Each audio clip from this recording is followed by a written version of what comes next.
নমস্কাৰ, মই এষ্ট্ৰগুৰু ৰেখাই আপোনালোক সকলোকে মোৰ এষ্ট্ৰগুৰু চেনেলটোলৈকে স্বাগতম জনাইছোঁ। আজি মই আপোনালোকৰ লগত বহাগ মাহৰ মহত্ব আৰু বহাগ মাহত কি পূজা কি ব্ৰত ৰাখিলে শুভ হ'ব, আপোনালোকৰ আহিব লগা দিনবোৰ শুভ হ'ব বা গোটেই বছৰটোৱে শুভ হ'ব, তাৰ বিষয়ে আলোচনা কৰিবলৈ লৈছোঁ। বহাগ মাহত সূৰ্য, মেঘ আৰু চন্দ্ৰ বৃষ ৰাশিত স্থিত হৈ উচ্চ হ'ব আৰু সেইবাবেই সকলো দিশেই শুভৰ ফালে আগবাঢ়িব আৰু এইকাৰণেই বাৰ নক্ষত্ৰ দোষ আদি নালাগে।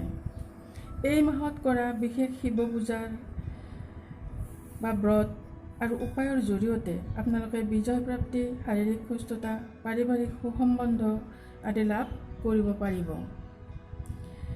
শিৱ পূজাৰ বাবে ৰাতিপুৱা শিৱ মন্দিৰ যাব আৰু শিৱলিংগত পানী ঢালিব।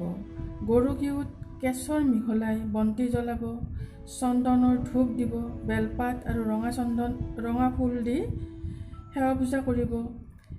সহজ শিৱ মন্ত্ৰেৰে ভগৱান শিৱক আৰাধনা কৰিব আৰু যদি মন্ত্ৰৰে অসুবিধা পায় অন্তৰাত্মাৰে প্ৰভুক আৰাধনা কৰিব। শিৱ প্ৰভু নিশ্চয় সন্তুষ্ট হ'বই। চন্দনৰ তিলক লগাব, গাখীৰ, মৌ আৰু মিঠাইৰে ভোগ লগাব। ৰোগৰ বাবে শিৱলিংগত দৈ আৰু চেনিৰ ঘোল বনাই শিৱলিংগত ঢালিব, বেমাৰ আজাৰ কমিব। সুদৃঢ় পাৰিবাৰিক সম্বন্ধৰ বাবে শিৱ পাৰ্বতীৰ পূজা কৰিব। কাৰ্যৰ সফলতাৰ বাবে শিৱলিংগত পানী ঢালিব আৰু লগতে পানীলাও দিব আৰু যি পানীলাও দিয়ে সেয়া পানীলাও আনি আপোনালোকে গাইক খুৱাব। এই বহাগ মাহত যি দান দিয়া হয়, এই দান সকলো মাহত দিয়া দানতকৈ বেছি মহত্বপূৰ্ণ হয়। আপোনালোকে পাৰিলে দুখীয়াক দান কৰিবলৈ চাব, আপোনালোকৰ নিশ্চয় ভগৱানে আপোনালোকক দয়া কৰিব। এই মাহত গ্ৰীষ্ম ঋতুৰ প্ৰখৰতা বেছি হোৱাৰ বাবে বহুত বেছি পৰিমাণে পানী খাব।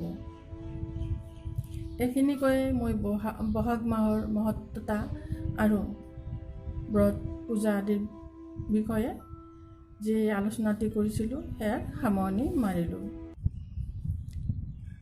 আপোনালোকক ওচৰত এটা অনুৰোধ যে যদি আপোনালোকৰ কিবা কুণ্ডলী সম্বন্ধীয় প্ৰশ্ন থাকে,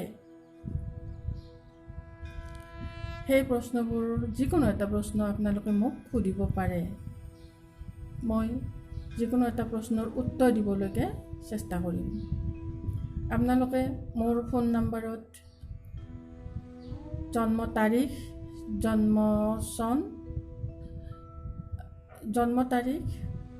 জন্মস্থান আৰু জন্ম সময় হোৱাটছএপ কৰিব।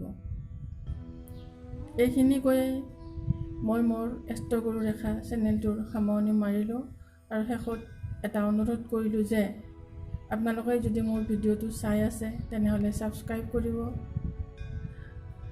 লাইক কৰিব, শ্বেয়াৰ কৰিব আৰু কমেণ্ট কৰিব। ধন্যবাদ।